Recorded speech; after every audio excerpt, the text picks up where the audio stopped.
আসসালামু আলাইকুম। সংবাদে আপনাদের সবাইকে স্বাগতম জানাচ্ছি আমি নুসরাত। শুরুতেই সংবাদ শিরোনাম। বাংলাদেশের সর্বশেষ গুরুত্বপূর্ণ আপডেট সংবাদ আপনাকে স্বাগত। শুরুতেই সংবাদ শিরোনাম, পরে বিস্তারিত। প্রথমেই জানাবো আমাদের হাতে থাকা সর্বশেষ গুরুত্বপূর্ণ সবথেকে তাজা আপডেট সংবাদ। ভোটকেন্দ্র দখলকারীরা বাড়ি থেকে দোয়া নিয়ে বের হবেন বললেন হাসনাত আব্দুল্লাহ। জাতীয় নাগরিক পার্টি এনসিপির দক্ষিণাঞ্চলের মুখ্য সংগঠক হাসনাত আব্দুল্লাহ বলেছেন, এই নির্বাচন স্বৈরতন্ত্র থেকে মুক্তির নির্বাচন। আমরা শুধু শেখ হাসিনার পরিবর্তন চাইনি, হাসিনা কাঠামোর পরিবর্তনও চেয়েছি, স্বৈরতন্ত্রের পরিবর্তন চেয়েছি। আগামীর বাংলাদেশ একটি সমৃদ্ধির বাংলাদেশ হিসেবে গড়ে তুলতে হবে। এরপর জানাবো অন্তর্বর্তীকালীন সরকারের মেয়াদে এনসিটি ইজারা চুক্তি নয় বললেন আশিক চৌধুরী। বর্তমান অন্তর্বর্তীকালীন সরকারের আমলে কোনো চট্টগ্রামের বন্দর কোনো বিদেশিদের হাতে দেয়া হবে না। বন্দর অবশ্যই অন্তর্বর্তীকালীন সরকারের সময় দেশের জনগণের হাতেই থাকবে। যারা এই ধরনের আন্দোলন করছেন তারা বৃথা আন্দোলন করছে এবং এই ধরনের আন্দোলন করে কোনো লাভ হবে না বলে জানান তিনি। এদিকে ভোট কারচুপির কোনো ধরনের শঙ্কা নেই বললেন স্বরাষ্ট্র উপদেষ্টা। ত্রয়োদশ জাতীয় সংসদ নির্বাচনে কোনো ধরনের শঙ্কা নেই এবং আইনশৃঙ্খলা রক্ষাকারী বাহিনীর সদস্যরা সর্বোচ্চভাবে কাজ করছে বলে জানিয়েছেন স্বরাষ্ট্র উপদেষ্টা লেফটেন্যান্ট জেনারেল জাহাঙ্গীর আলম চৌধুরী। জানাবো বিএনপিকে জামাতের আমিরের প্রশ্ন, ৫৯% ঋণখেলাপি ব্যাংক ডাকাতদের বগলে নিচে রেখে করবেন দুর্নীতি দমন। আসন্ন নির্বাচনকে কেন্দ্র করে রাজনৈতিক অঙ্গনে উত্তাপ বাড়ছে। ভোটের প্রচারণায় রাজনৈতিক দলগুলোর নেতারা একে অপরকে নানাভাবে সমালোচনা করছেন। আজ বাংলাদেশ জামাত ইসলামের আমির ডা শফিকুর রহমান বিএনপির উদ্দেশ্যে প্রশ্ন রেখে বলেছেন, আপনারা ৫৯ জন ভয়াবহ ঋণখেলাপি ব্যাংক ডাকাত চোরদেরকে মনোনয়ন দিলেন কেন? তাহলে কিভাবে আপনারা এই দুর্নীতি দমন করবেন? এবং সর্বশেষ জানাবো যুক্তরাষ্ট্রের সঙ্গে বাণিজ্য সমন্বয়ে ২৫টি বোয়িং কেনার প্রস্তাব বিমানের। আগামী ৯ ফেব্রুয়ারি যুক্তরাষ্ট্রের সঙ্গে বাণিজ্য চুক্তি করতে চলেছে বাংলাদেশেতে শুল্ক আরও ২০% থেকে কমে আসবে, যার ফলে পোশাক শিল্পের উপর শুল্ক শূন্যতে গিয়ে আসার জন্য দর কষাকষি করা হবে, এমনটাই জানিয়েছেন বেসরকারি বিমান পরিবহন ও পর্যটন উপদেষ্টা শেখ বশির উদ্দিন। তিনি জানিয়েছেন, আমরা চাই আগামীতে যুক্তরাষ্ট্রের সঙ্গে একটি সমৃদ্ধশীল বাংলাদেশ গড়ে তুলতে। প্রিয় দর্শক, এতক্ষণ শুনছিলেন সংবাদ শিরোনাম, এবারে বিস্তারিত। তবে তার আগে বন্ধুরা অনুরোধ থাকবে এই সংবাদটিতে একটি লাইক দিন। এই চ্যানেলে আপনি নতুন হয়ে থাকলে আমাদের সংবাদটি দেখতে দেখতে চ্যানেলটি সাবস্ক্রাইব করে রাখুন। কমেন্ট করে বন্ধুরা আপনার মূল্যবান মতামত জানিয়ে দিন আপনি বিশ্বের কোন দেশ থেকে বা বাংলাদেশের কোন স্থান থেকে আমাদের সংবাদটি দেখছেন এবং শুনছেন। আর বন্ধুরা সংবাদটি আপনার সোশ্যাল মিডিয়া ফেসবুকে শেয়ার করে বন্ধুদেরও দেখার সুযোগ করে দিন। গাজা যুদ্ধে আপনি যদি নিরীহ ফিলিস্তিনিদের ভালোবেসে থাকেন কমেন্টে ইয়েস লিখে পুরো বিশ্বকে জানিয়ে দিন। এবারে বিস্তারিত। ভোটকেন্দ্র দখলকারীরা বাড়ি থেকে দোয়া নিয়ে বের হবেন বললেন হাসনাত আব্দুল্লাহ। জাতীয় নাগরিক পার্টি এনসিপির দক্ষিণাঞ্চলের মুখ্য সংগঠক হাসনাত আব্দুল্লাহ বলেছেন, এই নির্বাচন স্বৈরতন্ত্র থেকে মুক্তির নির্বাচন। আমরা শুধু শেখ হাসিনার পরিবর্তন চাইনি, হাসিনার কাঠামোর পরিবর্তন চেয়েছি, স্বৈরতন্ত্রের পরিবর্তন চেয়েছি। আজ সিরাজগঞ্জের শাহজাদপুরে উপজেলা সরকারি কলেজ মাঠে ১১ দলীয় জোট আয়োজিত নির্বাচনী জনসভায় তিনি এসব কথা বলেছেন। হাসনাত আব্দুল্লাহ বলেন, যারা ভোটকেন্দ্র দখলের প্রস্তুতি নিচ্ছেন আপনারা বাড়ি থেকে দোয়া নিয়ে বের হবেন এবং আশা করব যে এটি আর আপনারা করতে পারবেন না। আপনারা যতই ভয়ভীতি দেখান না কেন, এদেশের জনগণ কিন্তু আপনাদেরকে ভয় পায় না, কারণ ১৫-১৬ বছর ধরে স্বৈরাচার শেখ হাসিনা আমাদেরকে ভয় দেখিয়েছে, তারাই দেশে টিকতে পারে নাই। আর আপনারা তো ১৭ বছর পলাতক থেকে দেশে এসে এখন নতুন করে আমাদেরকে ভয় দেখাতে চান। আপনাদের মতো রাজনৈতিক দলের নেতাকর্মীদেরকে আমরা ভয় পাই না বলে জানিয়েছেন হাসনাত আব্দুল্লাহ। তিনি আরও জানিয়েছেন, আগামীর বাংলাদেশ হবে ন্যায় ইনসাফ ভিত্তিক এবং সমৃদ্ধির একটি সুন্দর বাংলাদেশ। এই বাংলাদেশে কোনো ধরনের হানাহানি মারামারি বা কোনো সমস্যা থাকবে না, এমন একটি বাংলাদেশ আমাদের প্রত্যাশা বলে জানিয়েছেন হাসনাত আব্দুল্লাহ। তিনি আরও জানান যে বাংলাদেশটাকে সুন্দরভাবে গড়ে তোলার মধ্য দিয়ে আমরা একটি সুন্দর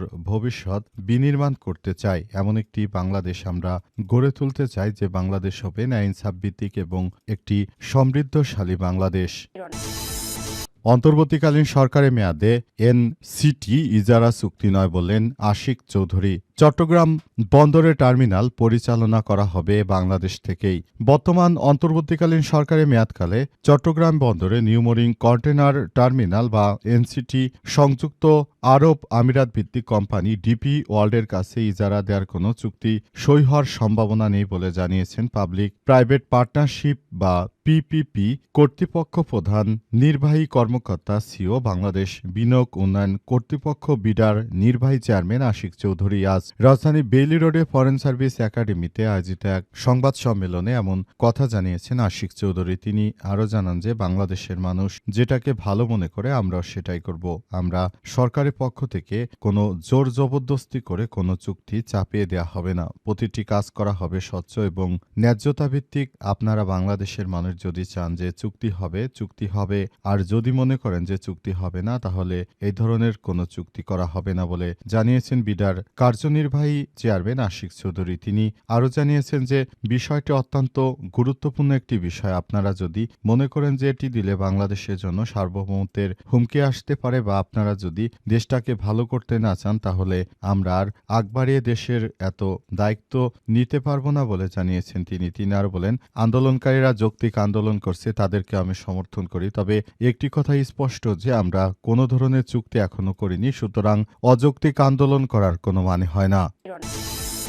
ভোট কারচুপির কোনো শঙ্কা নেই বললেন স্বরাষ্ট্র উপদেষ্টা। আগামী জাতীয় সংসদ নির্বাচনে ভোট কারচুপির কোনো ধরনের শঙ্কা নেই। আগামী জাতীয় সংসদ নির্বাচন হবে ইতিহাসের সবথেকে ভালো সুষ্ঠু মানের একটি নির্বাচন বলে জানিয়েছেন স্বরাষ্ট্র উপদেষ্টা লেফটেন্যান্ট জেনারেল জাহাঙ্গীর আলম চৌধুরী। তিনি বলেন, এবারের জাতীয় সংসদ নির্বাচনটা সুন্দরভাবে করতে হলে অবশ্যই আমাদেরকে যার যার জায়গা থেকে দায়বদ্ধতা এবং সেভাবেই কাজ করতে হবে। আমরা মনে করি যে বাংলাদেশের মানুষ এখন অনেক বেশি দায়িত্বশীল এবং তারা কোনোভাবে আগামীর বাংলাদেশটাকে কোনো সন্ত্রাসী গোষ্ঠীর হাতে তুলে দেবে না। আগামীর বাংলাদেশ হবে ন্যায় ইনসাফ ভিত্তিক একটি সমৃদ্ধির বাংলাদেশ। এই নির্বাচনে কোনো ধরনের কারচুপি করতে দেয়া হবে না। তিনি আরও বলেন, নির্বাচনে স্বচ্ছতা ও জবাবদিহিতা জনগণকে যথাযথভাবে বুঝিয়ে দেয়া হবে। জনগণ যাদেরকে ভোট দেবে আগামীর সমৃদ্ধির বাংলাদেশ তারাই গড়ে তুলতে পারবে বলে জানিয়েছেন তিনি। তিনি আরও জানান যে বাংলাদেশের মানুষ সেই অপেক্ষায় রয়েছে কবে 12 তারিখে তারা একটি নতুন সরকারকে বরণ করে নেবে। কারণ দীর্ঘ 17 বছর ধরে দেশে কোনো ভালো মানের নির্বাচন অনুষ্ঠিত হয়নি। সুতরাং এদেশের জনগণ এখনো মনে করে যে আগামীর বাংলাদেশ সমৃদ্ধশালী বাংলাদেশ গড়ে তুলতে হলে অবশ্যই আমাদেরকে এখন থেকে আরও বেশি দায়িত্বশীল ভূমিকা পালন করতে হবে। দেশটা আমাদের, সুতরাং এই ব্যাপারটি নিয়ে আমরা এখন থেকেই কাজ শুরু করেছি এবং আগামীতে একটি সুন্দর ও সমৃদ্ধির বাংলাদেশ আমরা গড়ে তুলতে চাই। বিএনপিকে জামাত আমিরের প্রশ্ন, 59 ঋণখেলাপি ব্যাংক ডাকাতদের বগলের নিচে রেখে করবেন দুর্নীতি দমন। আসন্ন জাতীয় সংসদ নির্বাচনে বিএনপির সবথেকে বেশি দুর্নীতিবাজ ও ঋণখেলাপি এবং যারা দ্বৈত নাগরিকত্ব রয়েছে তাদেরকে বিএনপির পক্ষ থেকে মনোনয়ন দেওয়া হয়েছে। এই মনোনয়ন দেওয়ার ফলে এখন দেখা যাচ্ছে যে বিএনপির নেতৃত্ববৃন্দরা আসলে আগামীর একটি সমৃদ্ধ বাংলাদেশ গড়ে তুলতে পারবে না, কারণ তারা তাদের নিজেদের নেতাকর্মীদেরকেই কোনোভাবে তারা সামাল দিতে পারছে না। এই রাজনৈতিক দলটি কিভাবে আগামীতে একটি সুন্দর বাংলাদেশ গড়ে তুলবে, কারণ তারা নিজের নেতাকর্মীদেরকেই তারা সামাল দিতে পারছে না। তাদের অধিকাংশ নেতাকর্মী ঋণখেলাপি। বিএনপির 59.23% প্রার্থী হচ্ছে ঋণখেলাপি। তারা আগামীর বাংলাদেশের জনগণকে কি উপহার দেবে এমন প্রশ্ন তুলেছেন বাংলাদেশ জামাত ইসলামের আমির ডাক্তার শফিকুর রহমান। শফিকুর রহমান আরও জানিয়েছেন যে আগামীর সমৃদ্ধশালী একটি বাংলাদেশ গড়ে তোলার মধ্য দিয়ে আগামীতে আমরা একটি সুন্দর বাংলাদেশ পরিচালনা করতে চাই। এজন্য আমরা আগামীতে একটি সমৃদ্ধির বাংলাদেশ গড়ে তুলতে পারব, এমন একটি কথা জানিয়েছেন তিনি। বাংলাদেশ জামাত ইসলামের আমির আরও জানান, আপনারা দুর্নীতিবাজদের পকেটে রেখে তারপর বড় বড় কথা বলছেন। পারলে দুর্নীতিবাজদেরকে বাদ দিয়ে যারা ভালো এবং ক্লিন ইমেজের নেতাকর্মী তাদেরকে দায়িত্ব দিয়ে তারপর ক্ষমতায় আসুন। দেশের মানুষ কোনো চোর বাটপার সরকারকে দেশের ক্ষমতায় দেখতে চায় না বলে জানিয়েছেন বাংলাদেশ জামাত ইসলামের আমির ডাক্তার শফিকুর রহমান। তিনি বলেন, আমরা চাই আগামীতে একটি সমৃদ্ধির বাংলাদেশ গড়ে তুলতে, এমন একটি সমৃদ্ধির বাংলাদেশ গড়ে তুলব যে বাংলাদেশে আর কোনো ধরনের কোনো সমস্যা থাকবে না। কিন্তু আমরা এমন কোনো বাংলাদেশ চাই না যে বাংলাদেশে কোনো আহাজারি থাকবে এবং মানুষ হত্যা, চাঁদাবাজি, সন্ত্রাসী কর্মকাণ্ড থাকবে বলে জানিয়েছেন জামাতের আমির।